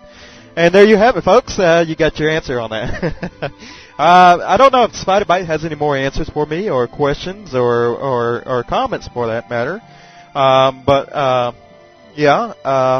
think we're just about to the end of our show, unless there's something else that the players have any questions about. If you have any questions, please go over to our IRC chat room over in the UORadio channel over on the Stratix IRC network, and that's ircstratix.stratix.com. And you can come over there and join us in the UORadio channel, and you'll be able to submit any questions that you have for Marquis. We got about 15 more minutes with Marquis here today. And if we do, we might run a little bit over, depending on the questions or whatever. But now's the time to get any of your questions or anything about anything that's been discussed here today. If we don't have any more questions, we'll go ahead and wrap up today's talk show with Marquis. But with that said, SpiderBite, go ahead and tell us any questions or comments that you've received. We just have one right now at the moment, unless some come in while this one's answered. How is this 15 trillion gold wipe, so to speak, or any of them that occur in the future, going to, let me reread it, just make sure I word it correctly. How is that going to affect the eBay market? The real-life cash people out there to make a cash cow. Will this make them more successful or make them less successful? That's that question. Well, that's kind of a odd question. Maybe we've already touched on that too. The market was at $1.20 per million is what the low point was on it on the day that the action took place. Then within about a day and a half, it shot up to a high of about $4 a million, and I think that's where it's still sitting right now. Is this good for the real world sellers? Yes. And the reason is because anytime you have somebody who has an advantage in the market, like all this duped gold and everything, it just depresses everybody's sales, and especially if you can't compete with them. There are honest people out there that are selling the stuff, and you expect them to be able to make a profit, otherwise why would they be selling the stuff? And the effect is very positive, and the effect also has another thing, like when it was selling at $1.20 per million, and then people, so the resellers were then trying to buy at like 75 cents a million and everything. They could no longer afford to put up an auction for 5 million gold or anything. It had to be for like 50 million or 100 million gold in order for them to make enough profit to be worth the time that it takes to do the transaction. And that's a effect that we've even seen on my sites, is that we know we sell a lot of gold. We don't ever we, about a year ago, removed our 1 million gold purchase because there just wasn't enough profit in it to make up for the time that it takes to deliver it, because it really takes the same amount of time what it takes to deliver 1 gold or 10 gold or 100 gold. It's all almost exactly the same amount of time. So, yes, this is a positive thing. The long run, well, let me give you some historics here. The economy, the real-world value of gold has consistently gone down every year since the conception of UO. And there's only been, I believe, 2 times that there's been a spike to where gold has raised back up. Both of those times were when a new expansion released, and there was a high demand. But what happens is that every time there becomes this high demand, everybody and their brother who's gotten out of the market because they thought it was too, they weren't making enough money in it or whatever, now goes, oh my God, price of gold's going back up. I can produce, I know how to produce this gold. I know how to make more. I know how to buy more and sell more, or I have all these stashes of gold and everything, and that I've been just waiting for the price to go up, and then I'll sell. Well, here it is. So now I'm going to sell. And they get out there and post all their stuff online, and next thing we know, we have a huge market crash. We'll lose like 10% of the value of gold next week. And so if history repeats itself, we should have a crash that goes below $1.20 per million. But circumstances are very different this time, because this is more like an action of what a government does to help correct an economy than just a large demand at the moment.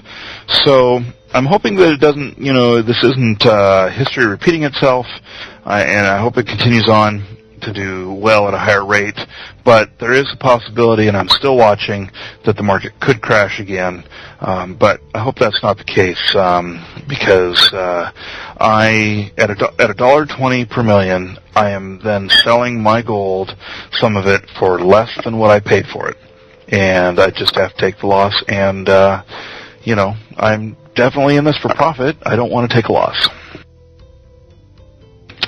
Good point. The last question I have here is from somebody. I've been posting the link to the book that's over for sale on Amazon today, and they want to know what your involvement is, what the process was into going into putting that book together, getting it on the market, and what beyond that, who else was involved in the creation of that book, or was that your own doing?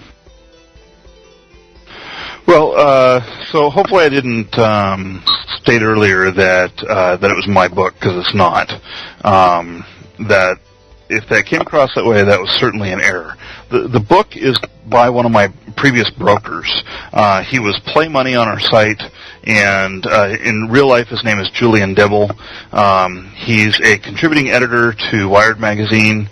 You hear him quite often on NPR talking about virtual worlds. He's good friends with Edward Castronova. He also writes on the Terra Nova blog. And this book is about his experience, where he spent I think about 2 years total looking at virtual items and their values and everything. So back in I think 2001 or so, Bob Kiplinger, who is UO Treasures, did an interview with me with Julian Dibble, and Julian actually went out to his location, and I believe he spent about a week with him, seeing how this fascinating thing of buying and selling intangible goods that you don't really own to other players for real world money actually worked. Out of that came a cover page story for Wired Magazine, and that talked all about how Bob did his business and everything. They mentioned a couple of my sites in there, and it was just a really cool thing. Beyond that, he then decided to get deeper into the virtual markets and everything, and to get to know more information about people like Lee Caldwell, who was Black Snow Interactive. He actually, Black Snow Interactive was the ones who had a federal lawsuit against Mythic Entertainment. Mythic Entertainment was against Black Snow Interactive because they didn't want them farming gold in Dark Age of Camelot, and so they were suing them. And so they sued him back for the right to have access to it, blah, blah, blah. That was big mess. But Lee Caldwell did something pretty interesting, which was he said that he had a farm in Mexico, in Tijuana to be specific, and that he was hiring Mexicans to work for him at the equivalent of about $12 a day per person, and that he was able to then make sales off of the items that they did, and he was able to come out with like $24 profit per day off of each one of these Mexicans that he hired. And that was that was very fascinating to Julian, and so he went in and tried to get more information out of him. Well, Lee turns out to be one of the huge exploiters in the game and stuff, and there's a whole bunch of history with all of this stuff. I could probably spend another half hour talking about all this stuff, actually. But so anyway, this is where the book starts out, and then he goes kind of through his timeline of doing all this stuff.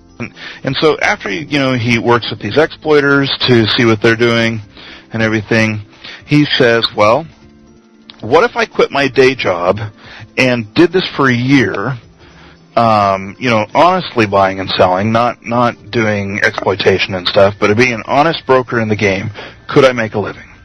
And he spent a year on the Marquee Dragon broker team, with us as one of our brokers, and he did make a profit. I think I'm just pulling a number that I think is correct. I think that he made $43,000, which is a pretty good annual salary for a lot of people. And he did this all with buying and selling of the virtual items, just like what I do, and some other companies out there. So he spent a year with us. So probably about a third of the book is about his experience with me and with Marquee Dragon Brokers. Another part of it is with the exploiters. He talks about Bob Kiplinger from UO Treasures, who is also one of my brokers, and I'm not sure where it ends up yet because the book doesn't come out till tomorrow. I just got my copy a couple of days early so that I could review it, but I've only made it about halfway through the book. So anyway, hopefully that answers your question. And no, the book's not mine. Julian Dibble. And yes, go buy it on Amazon. Because Julian's a great guy, and he deserves the money that he makes off this book. He put several years' work into it. Speaking of which, speaking of Julian Dibble and everything, he actually reported the income he made off these virtual games over the course of a year, I think it was, to the IRS, which is the Internal Revenue Service here in the United States. So, did I read that correctly and everything? Is that true? Yeah, one of the things that happened in this industry is that a lot of people who were brokering out there did not report their money. And in fact, I believe that there's still a lot of people out there that are not reporting their income to their government. And I worked with him on that, and he kept track of every sale and everything, and at the end of the year, he did report it to the IRS. I believe that he actually, when it came down to telling what type of, you know how you put down what your business is or what it is you do for a living. I think they put down something like virtual money seller or something like that, and that they didn't know how to handle that. I know that even to this day, there's been a lot of problems with reporting stuff in the fact that they don't know how to handle my type of business. My CPA thinks that this is just fascinating, everything that we do, because we're in such a gray area and everything. But I basically have started telling people that I am a video game broker. And people can't understand what a video game is, and they many times understand what a broker is. Broker is somebody who buys and sells, and that's on a very high level. I think that there's probably some other term that should be used for what we do, but I don't know what it is, and if we come up with one, well, then I'd still have to explain it every time somebody asks me, and for people who have never played video games and stuff, you explain these virtual worlds and stuff, and they are lost from the get-go. So, anyway, yeah, he did report it, and I think it was pretty much uneventful. They were happy to get the money, but they weren't quite sure what to do with it. Okay, so with that said, I mean, in a lot of ways, do you think a lot of people will be upset with you if the government is now in the future able to classify what type of income this is and actually, tax you on it? Because in a lot of ways, there's been many debates, as you probably know, with regards to internet sales tax and stuff like that in the past. Do you think some people would be very upset if that was to have some kind of classification where otherwise you're in this gray area and you really technically wouldn't have to pay, income tax. But then again, to be on the safe side, you probably would pay income tax. Do you think some brokers out there would probably be upset with you about that? Well, upset with me? God, I don't care if they are. Really, okay, so I live in the United States. I live in Oregon. I need to pay both my federal and state tax on any earnings that I have, and earnings are not just how much money I made. I also have to pay earnings on how much my inventory went up and stuff like that. Without supporting, I'm not a big fan of government, believe me, but without supporting the government, America would be a lot different. There are people that I know that are in this industry that have moved out of the United States to get a better tax advantage or have a no tax type thing. I know that if like the Tonga Islands, that you could go live there and their tax is super low, and yet all their islands are wired with high speed, and so you have really good internet connections. If I was trying to avoid something, I guess maybe that'd be a good place to go. I don't know. I know that IGE, they started out in the United States. They're now headquartered in Hong Kong. I know that there's several of them that are in China that are not reporting things properly. So I guess it doesn't bother me if someone was mad at me because some new law was enacted. I really don't have control over the law. I just live within it and do my part. Now, on the other part of that is, we were talking about, like the IRS not knowing what to do with it.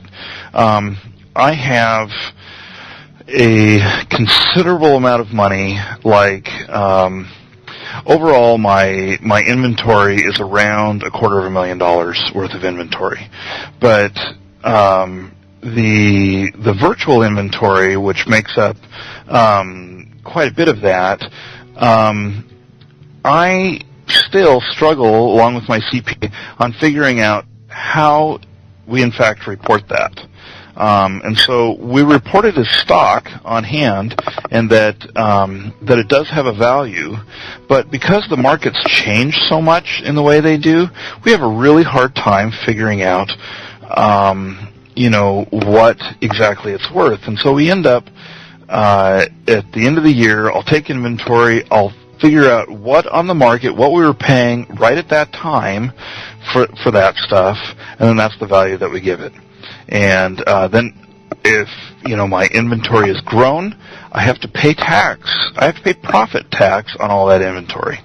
So that's how I've chosen to deal with it. A lot of others, I think, are not dealing with it at all. But that's up to them, I guess. Yeah. Well, maybe you ought to consider moving down to Texas, where you only have to pay sales tax and federal tax, income tax, that is. Yeah, you might want to consider that sometime whenever you get really big and you're just looking for every dollar that you can possibly save on. But my guess is that that's not really too much of a concern for you. But anyways, I don't think we have any other questions unless Spider-Bite has any that I don't know of. But other than that, I don't really see any other questions here today for you. So unless you have anything that you might want to share with us or talk to us about, we're going to go ahead and wrap this up. So with that said, before I do end up wrapping it up, I'm going to give you a chance to talk about anything else or anything else that you might want to put out there to the listeners today and stuff like that. Yeah, well, I do want to thank you for inviting me on the show. We had really good timing for being that I am so in tune with the UO economy and everything, and this big action happening, deleting all that gold. I'm pleased that we could do it at this time. As far as anything else in closing, of course, if you need gold, come to me for it. We'll be happy to help you out. We're 24 hours a day, Monday through Friday, and we are 7 a.m. to 11 p.m. Saturday and Sunday. And I can't say that we always have the cheapest prices, but you'll never get screwed with us. So we make sure that, and you won't find anybody out there that says that they have. And and we are a business. We started out with UO, and still support UO a lot. Really love it, and we'd be happy to help anybody out that needs it. Other than that, I think we discussed quite a lot today, and I think everything's good. Well, with that said and everything, I'm glad that we could have you over to speak with us about the economy, and we'll have to do it again, most definitely again in the future. Hopefully sometime soon, maybe in the next couple of months, we can have you back. And also, maybe we can even have Julian Dibble to come back and talk to us about his book a little bit more and all that good stuff. And so, with that said and everything, for some of the people out there in the IRC, they're kind of wondering if we're going to have a downloadable version of this interview available. And yes, we are. You can actually go to UORadio.com. Go to our download section, which will be available later on this afternoon, probably a few hours from now. And you will be able to download this interview from our website here at UORadio.com in the downloads.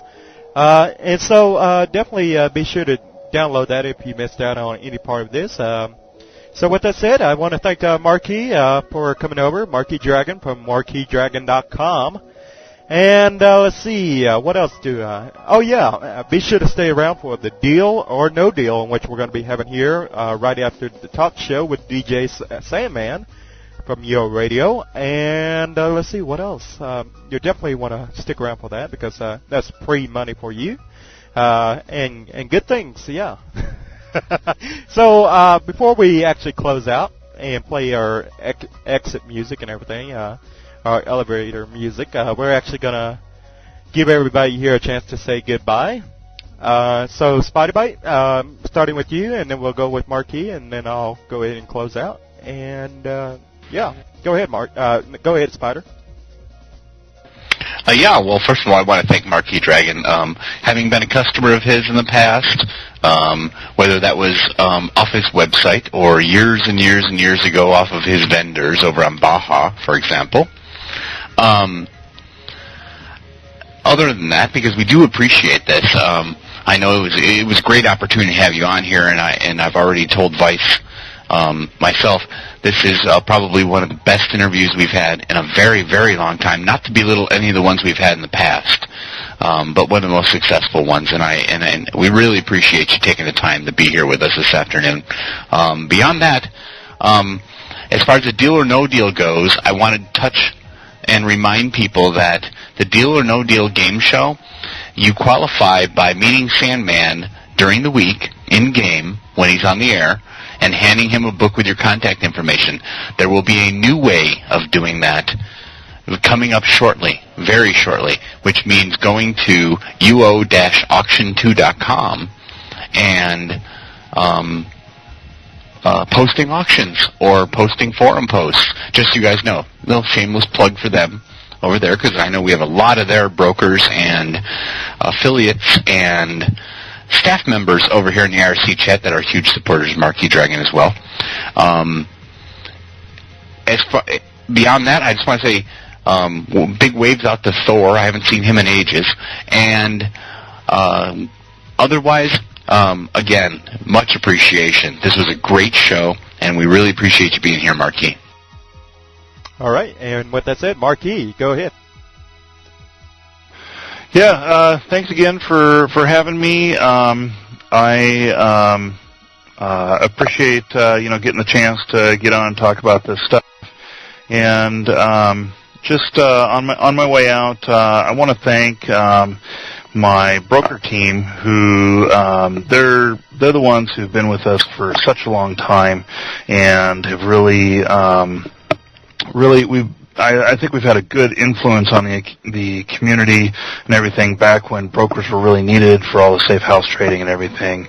So I want to thank Eradiva, Bob, CH, Goldie, Immortal Flow, Majum, Thor, and Tim for all being on the team. Get them a mention online. Props to them. And everybody have a good night. All right, and I am, of course, MC Viceroy over here at MMOG Radio for MMOG Radio. And so with that said, this is going to go ahead and conclude episode number 39 here on July 9th, 2006. And we'll see you again next week, next Sunday at 5 p.m. Eastern, 2 p.m. Pacific. Take care and be well.